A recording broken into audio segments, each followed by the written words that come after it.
tu es ma meilleure. Les orages passés, demain sera meilleur. Mesdames, Messieurs, bonjour, bienvenue. Merci d'être là. Au grand mot des grands remèdes, il a rêvé d'un plan Marshall pour la République démocratique du Congo. Il est notre invité de cette tranche, Noël Tchani Mwadiamvita. Bonjour.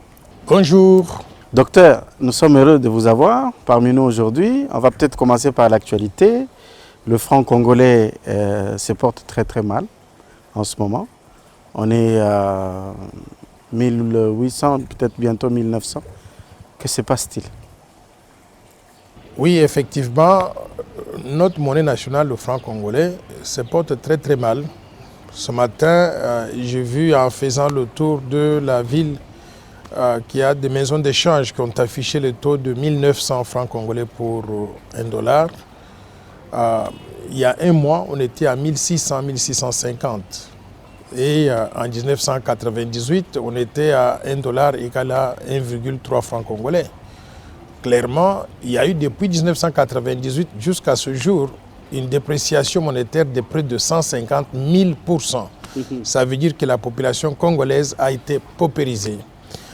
Le franc congolais, c'est l'élément principal de perte de valeur de pouvoir d'achat par la population congolaise. Alors qu'est-ce qui se passe? Nous sommes dans un pays qui ne produit rien. Nous sommes une économie qui dépend essentiellement des importations. On importe du tout, y inclut notre propre nourriture. On exportait des matières premières, l'industrie extractive. Aujourd'hui, avec la baisse de la demande globale dans des pays tels que la Chine, l'Union européenne, mais également les États-Unis d'Amérique, il s'est fait qu'on n'exporte plus comme on exportait avant. Par conséquent, on a moins de devises étrangères, des recettes d'exportation, moins de devises étrangères donc disponibles donc, à notre économie. À la fin du mois d'avril, le gouvernement congolais, le gouvernement Ilunga Ilunkamba, prévoyait de faire un excédent budgétaire de près de 34 milliards de francs congolais. Au lieu de réaliser cet excédent budgétaire, nous avons enregistré un déficit budgétaire de 620 milliards de francs congolais. 620 milliards de francs congolais, ça veut dire que notre gouvernement dépense plus d'argent que nous encaissons dans les caisses de l'État. Alors comment est-ce qu'on arrive à financer ce déficit? On fait pression sur la Banque centrale, elle allume la planche à billets, elle imprime des billets de francs congolais en grande quantité et abondance donc de billets de francs congolais par rapport à la rareté donc des devises, s'entraîne donc la perte du pouvoir d'achat de la population congolaise quand on regarde les taux d'échange entre le franc congolais et la monnaie américaine. Alors, ça c'est l'un des éléments. Donc la production du pays n'y est pas.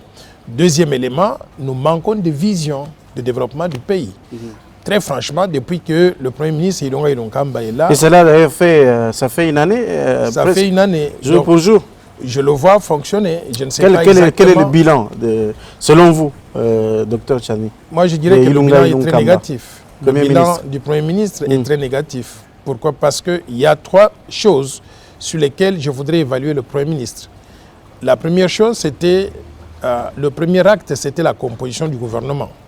Il nous a produit un gouvernement éléphantesque, 67 ministres, je ne sais même pas ces ministres-là, qu'est-ce qu'ils font tous les jours. Un gouvernement budgétivore éléphantesque, sans terme de référence donc très clair. Deuxième élément, c'est la présentation du budget à l'Assemblée nationale. Il nous a produit un budget de 11,8 milliards de dollars et il s'est fait aujourd'hui que ce budget ne pourra peut-être pas réaliser, peut-être dans les environs de 30% simplement. Donc sur ce point-là, je lui donne pratiquement 2 sur 10. Et troisième élément, c'est que la lutte contre la pandémie Covid-19. Quand on a commencé cette lutte contre la pandémie Covid-19, beaucoup d'autres gouvernements ont alloué des ressources très importantes à cette lutte-là, à la riposte. Chez nous, il a commencé par allouer 1,8 million de dollars. C'est rien absolument. C'est comme des cacahuètes en quelque sorte.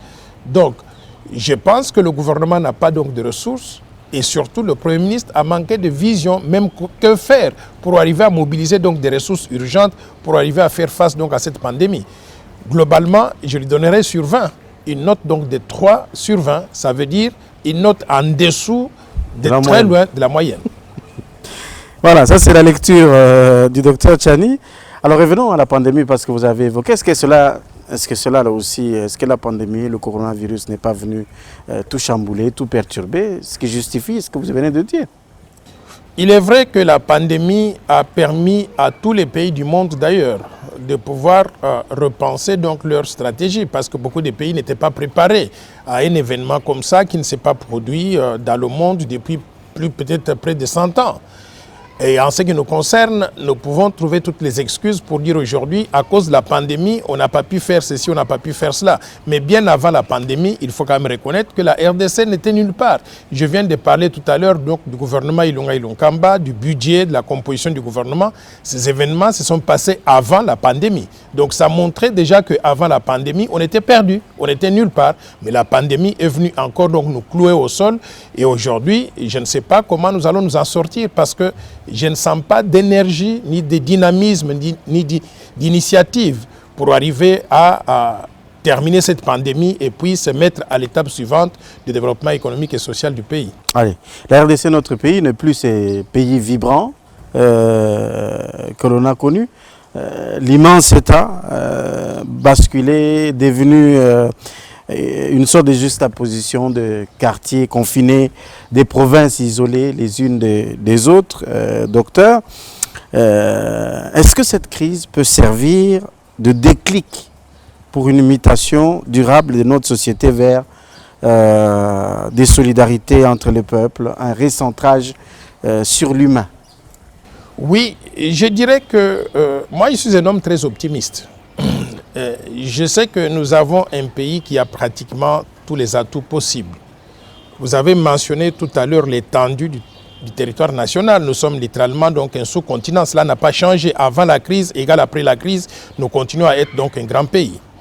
Nous avons tout plein de ressources naturelles, les ressources minières, les ressources touristiques, les ressources, l'eau, la forêt et consorts. Donc tous ces atouts dont la RDC a toujours bénéficié, nous continuons à les avoir donc jusqu'à aujourd'hui. Il s'est fait que dans le passé, nous avons eu la mauvaise gouvernance. La mauvaise gouvernance qui a fait que les caisses de l'État sont vides. Les gens se sont accaparés des ressources publiques, laissant l'État littéralement sans ressources financières pour financer un véritable programme de développement. Nous avons vu aujourd'hui que quand nous sommes confrontés à une pandémie telle que coronavirus, nous ne savons pas par où commencer pour arriver à mener cette bataille-là parce que le système de santé n'est pas là. On n'a pas d'hôpitaux de qualité, on n'a pas de médecins bien payés, bien rémunérés pour pouvoir donc faire face donc à cette pandémie. Donc moi je pense que les malheurs, à toute chose malheur est bon, dit-on. Le fait que nous sommes confrontés à cette crise aujourd'hui, ça nous permet de prendre conscience que nous devons d'une part améliorer la gouvernance, d'autre part nous devons remettre en place les systèmes de santé, le système éducatif, reconstruire les infrastructures qui nous ont manqué, l'eau, l'électricité. Aujourd'hui, on parle de pouvoir faire le confinement. On fait le confinement, on enferme les gens dans les maisons où il n'y a pas d'eau, il n'y a pas d'électricité, où il n'y a pas de télécommunications.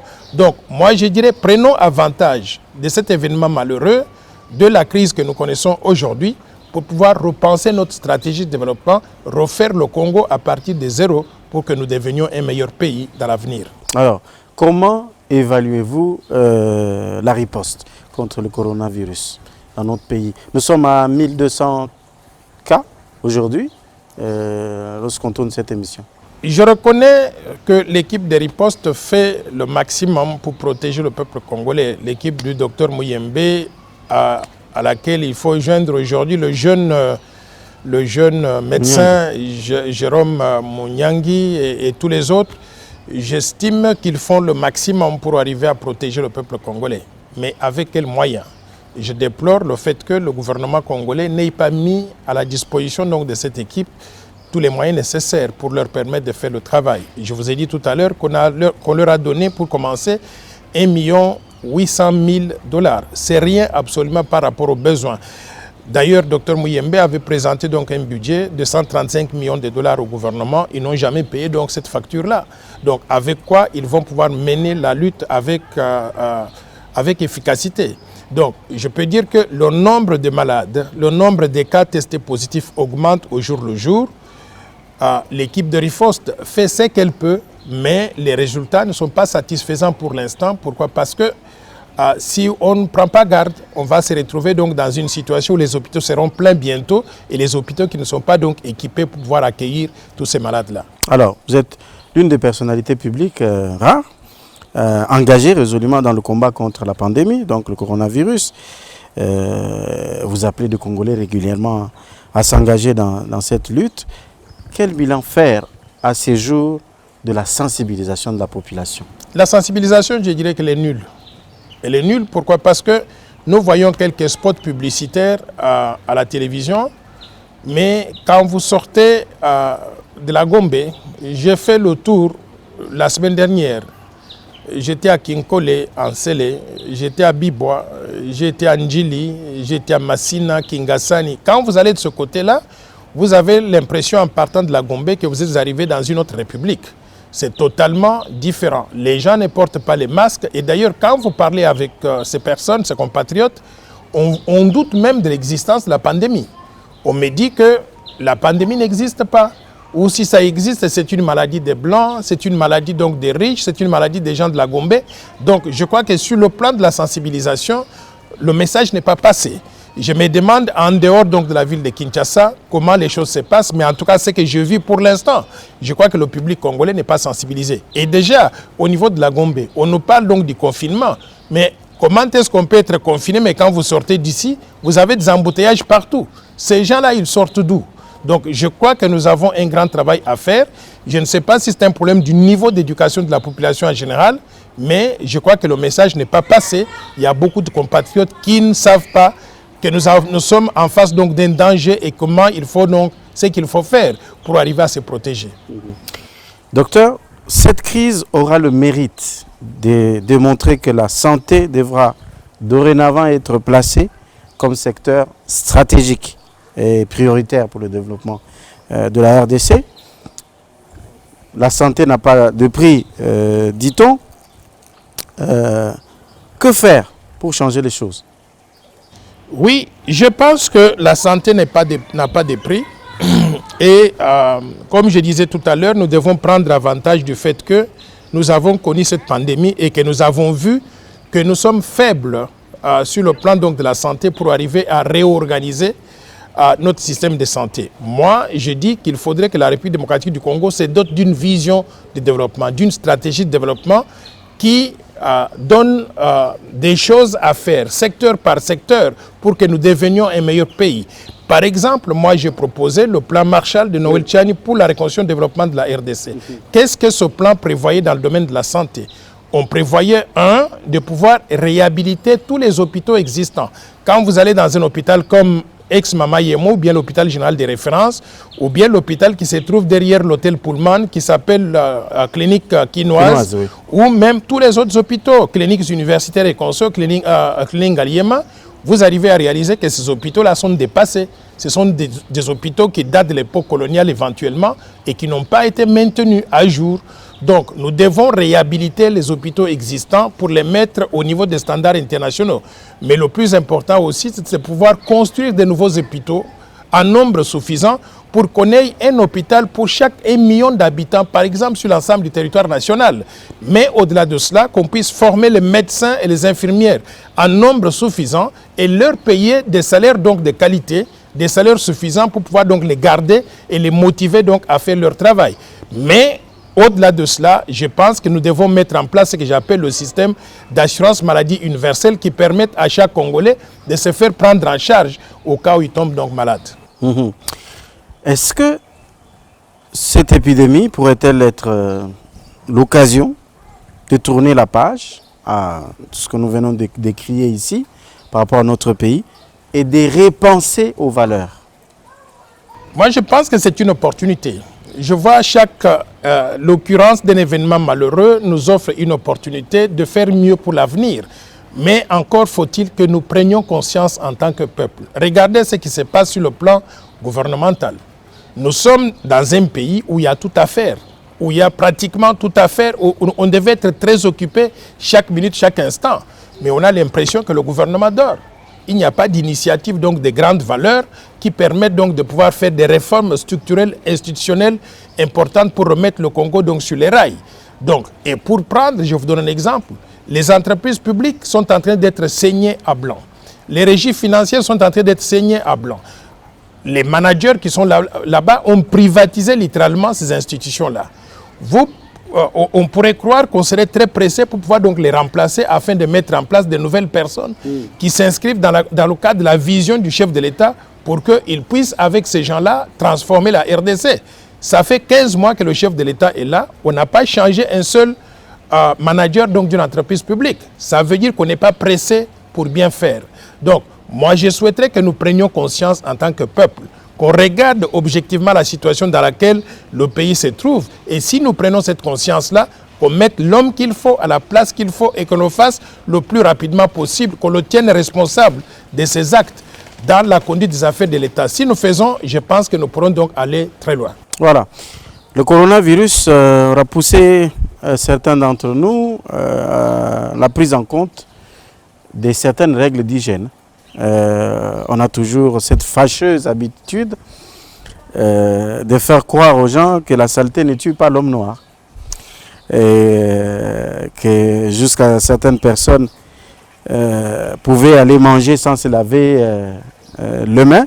Aujourd'hui, les choses ont changé à cause du coronavirus. Maintenant, c'est pratiquement tout le monde qui marche avec une petite bouteille de désinfectant dans le sac.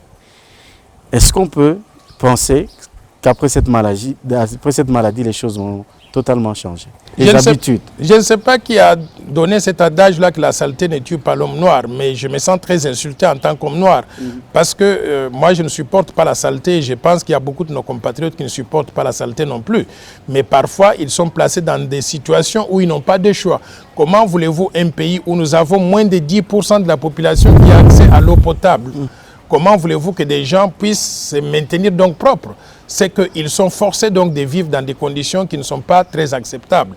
Alors maintenant, avec l'avènement de la pandémie, on nous apprend aujourd'hui à nous laver les mains plusieurs fois donc dans la journée, à utiliser donc non seulement le savon, mais également des produits désinfectants.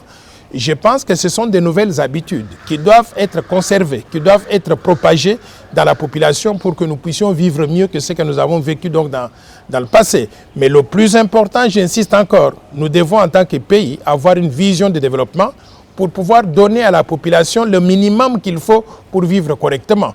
Qu'on installe de l'eau potable, de l'électricité partout dans nos pays, qu'on donne accès à la population à toutes ces services publics de base pour que cette population puisse vivre donc, utilisant ces services, puisse vivre donc correctement. Alors, comment analysez-vous les raisons du respect du confinement? Conscience des risques ou confrontation aux règles? Moi, je trouve que le confinement, au début d'abord, vous savez que les gens n'aiment pas beaucoup qu'on puisse toucher à leur liberté. Donc chaque fois qu'on dit à quelqu'un qui est habitué à se déplacer comme il veut, on lui dit que désormais vous devez rester donc dans votre maison, vous n'allez pas sortir. Je crois que les gens sentent qu'on a touché à leur liberté et ça crée un malaise social. Mais il faut que les gens comprennent que ce sont des décisions qui sont salutaires, qui sont prises par les autorités sanitaires et les autorités politiques, malgré elles, pour pouvoir protéger la population contre la propagation de la maladie. Donc nous devons tous accepter cela volontairement ou de façon forcée. Ce sont des mesures qui sont salutaires. On doit pouvoir vivre avec jusqu'à ce que la pandémie sera donc maîtrisée correctement. Vous-même, comment vivez-vous le confinement? Moi, personnellement, je vis le confinement très bien. Et d'ailleurs, je souhaiterais que le confinement soit prolongé et je vais vous dire pourquoi. C'est que depuis qu'on a commencé le confinement, je me suis mis à travailler sur la mise à jour du plan Marshall de Noël Tchani pour la reconstruction et le développement de la RDC. Je suis en train de parcourir tout le livre, chapitre par chapitre, page par page, en me posant la question, est-ce que le plan tel qu'il était conçu au départ, est-ce qu'il répond vraiment aux impératifs de développement du pays? Que faut-il ajouter, que faut-il retrancher? Et je peux vous dire que je suis passé déjà de 430 pages, je suis maintenant dans les environs donc de 650 pages. Donc je travaille minutieusement pour mettre à jour le plan et je prends avantage donc de ce confinement On m'efforce de rester à la maison, mais je ne reste pas à la maison simplement à dormir, je reste à la maison pour travailler. Donc, si on peut encore garder le confinement pour 3-4 semaines, pourquoi pas donc 2 mois supplémentaires, je pense que j'aurais terminé la mise à jour donc, du plan Marshall. Donc, je vis cela donc très bien. Et en plus de cela, vous savez, dans notre pays, il y a beaucoup de visites, des gens qui viennent à plusieurs fois dans la journée. Et chaque fois qu'ils viennent avant de partir, ils vous disent payez-nous le transport.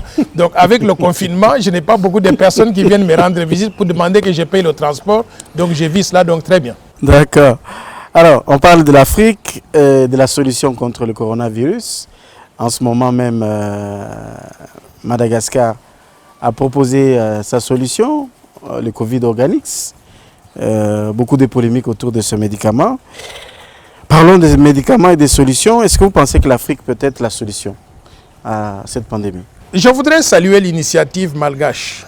Et c'est une initiative, moi je l'appelle l'initiative malgache congolaise, étant donné que nous avons l'un de nôtres, docteur Jérôme Mouniangui, qui a fait partie de cette équipe-là et qui a porté à la connaissance des malgaches l'existence donc de cette plante-là, je ne sais pas comment on l'appelle, Artemisia.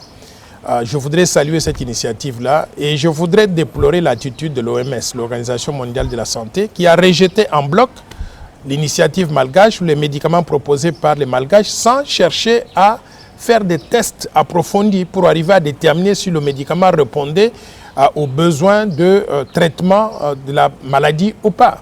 Donc je crois qu'il y a un peu de racisme là-dedans.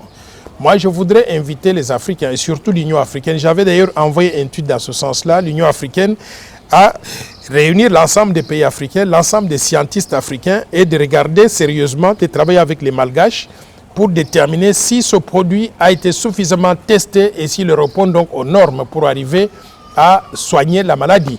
Et je serais très heureux que cette solution à une pandémie mondiale, cette solution donc vienne d'un pays africain. Donc le président malgache s'appuie d'ailleurs sur le nombre de guéris dans son pays. Madagascar était à 175 cas. Depuis qu'ils ont commencé à administrer le Covid Organics, ils sont à 105 personnes guéries. Ces 105 personnes guéries ont pris uniquement du Covid Organics. Moi, je dirais que ce sont des choses très sérieuses. Je ne suis pas scientifique dans ce secteur-là. Je souhaiterais que les scientifiques puissent sérieusement analyser le cas malgache et déterminer si les tests qui ont été faits en regardant l'évolution de la maladie à Madagascar, si ces tests sont suffisants pour arriver à conclure que Covid Organics, c'est un médicament qui permet aux gens de se faire soigner en utilisant donc ce produit-là.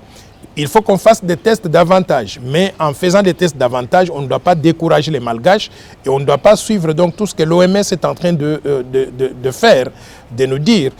Je veux qu'on mobilise les scientifiques, tant africains qu'internationaux, parce que l'objectif pour nous, c'est d'arriver à être sûr que Covid Organics est une solution réelle à la maladie. D'accord. Alors, on va terminer cet entretien. On ne pourrait pas la terminer sans dire un petit mot sur la justice congolaise. Je sais que vous n'avez pas une invitation à comparaître. C'est devenu une habitude. Chaque semaine, on a une invitation pour une personnalité politique. C'est vrai que les décisions ou les affaires de justice ne peuvent pas faire l'objet de commentaires. Mais on va quand même rapidement parler de cas en cours. Le procès fixé, envoyé au 25 mai prochain du directeur de cabinet du chef de l'État. Un petit mot, peut-être? Oui, j'ai suivi avec intérêt la comparution de M. Vital Kamerhe, directeur du cabinet du président, et de son coéquipier, M. Jamal Samil, pour une affaire de corruption, détournement des fonds publics, mais également conflit d'intérêts. Vous savez, nous sommes un grand pays avec beaucoup de potentialités. Ce qui a cloué le Congo au sol, c'est le fait que les ressources publiques ont été littéralement privatisées par des individus, par les officiels congolais. Et moi, j'ai toujours prié de tous mes voeux qu'on puisse avoir une justice qui fonctionne et qui mette de l'ordre. Quand il y a des individus, des compatriotes qui se permettent de mettre les mains dans les caisses de l'État, que ces individus, qu'on les attrape, qu'on les mette devant la barre, qu'on les juge, qu'on ait une justice transparente, mais une justice réelle. Et en les jugeant de façon transparente, qu'on leur inflige des sanctions proportionnelles Et s'ils doivent faire la prison, qu'ils fassent la prison, qu'on récupère tout ce qu'ils avaient détourné au profit donc de l'État. Donc le cas de Caméré, nous saluons donc cet événement-là. Maintenant, il faut que le procès se passe de façon transparente. Je suis heureux et content que, à la demande de nous tous, à la demande d'ailleurs de l'UNC et de M. Caméré lui-même, je suis content que le procès passe en direct à la télévision parce que ça nous permet de nous faire une opinion que la justice est en train de faire son travail correctement. Et jusqu'à présent, ce que j'ai vu, la justice a travaillé correctement au moins le premier jour. Je voudrais qu'il puisse continuer jusqu'à la fin et qu'on nous donne un verdict qui reflète réellement l'analyse donc des faits que les accusés ont connus ou bien ont fait. Continuer, ça veut dire auditer et poursuivre éventuellement les autres personnes citées ou qui se sont engagées dans la gestion de ces 100 jours. Oui, effectivement. J'ai entendu M. Caméré qui a annoncé les couleurs dès le premier jour en disant qu'il n'était pas le seul superviseur et qu'il y en avait 9 pour des raisons d'équité et de justice. Moi, je pense que nous avons besoin d'entendre tous ces autres superviseurs-là. Je sais que quand on est dans un groupe, tout le monde n'a pas la même responsabilité. Si lui, il était la seule personne qui avait la responsabilité donc de signer et que les autres n'avaient pas un pouvoir, bon, il faudrait qu'on le sache. Mais s'il y avait des discussions, les décisions étaient prises donc à l'unanimité et que chacun était responsable, il faudrait qu'on puisse entendre chacune de ces personnes-là. Il y a quelque chose qui m'a tiqué dans la décision même qui était signée par Vital Caméré pour désigner ces 9 personnes. Dans cette décision, on dit que ces 9 personnes vont toucher 5% du montant total décaissé sur les projets. Si le montant total alloué au projet était de 500 millions de dollars, 5%, si on décaisse 500 millions de dollars, ça veut dire qu'on a payé à ces 9 superviseurs 25 millions de dollars.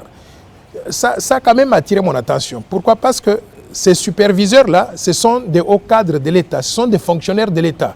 On y trouve ministre des Finances, ministre du Budget, on y trouvait directeur de cabinet ou directeur de cabinet adjoint, on y trouvait le gouverneur de la Banque centrale, mais ces gens sont payés par l'État.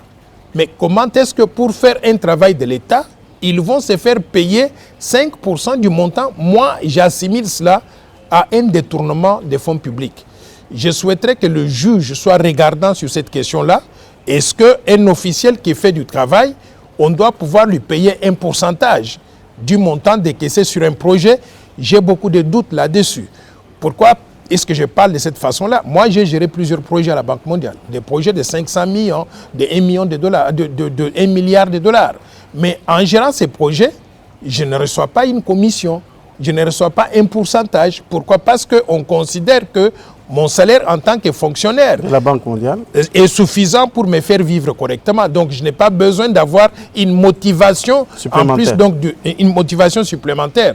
Donc, je souhaiterais que les juges puissent regarder ce cas-là très sérieusement pour que ça ne soit pas une répétition sur l'ensemble de la République où le gouvernement perd de l'argent, où l'État perd de l'argent au profit donc des fonctionnaires qui sont supposés donc travailler avec leur salaire. Docteur Noël Tchani, c'était un plaisir de vous avoir durant ces quelques minutes.